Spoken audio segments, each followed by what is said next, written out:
Barak regional news YouTube চ্যানেলের এই মুহূর্তের আপডেটে সবাইকে জানাই অনেক অনেক স্বাগতম।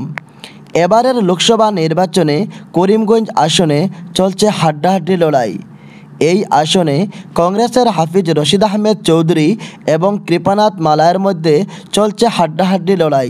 প্রতি 5 মিনিট পর পর চিত্র পাল্টাচ্ছে করিমগঞ্জ লোকসভা ভোটের ফলাফল। কখনো কৃপানাথ মালা অগ্রগতি লাভ করছেন, আবার কখনো হাফিজ রশিদ আহমেদ চৌধুরী অগ্রগতি লাভ করছেন। প্রতি 5 মিনিট পর পর সম্পূর্ণরূপে চিত্র পাল্টাচ্ছে করিমগঞ্জ লোকসভা ভোটের ফলাফল। এই মুহূর্তে করিমগঞ্জ লোকসভা আসনে কংগ্রেসের হাফিজ রশিদ আহমেদ চৌধুরী 14,909টি ভোটে অগ্রগতি লাভ করেছেন। তিনি সর্বমোট ভোট পেয়েছেন এখনও পর্যন্ত 1,93,415টি।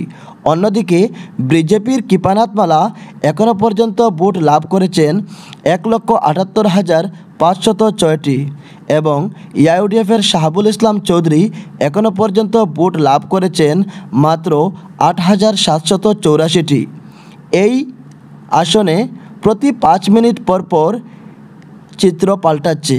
কখনো কৃপানাথ মালা অগ্রগতি লাভ করছেন, আবার কখনো হাফিজ রশিদ আহমেদ চৌধুরী।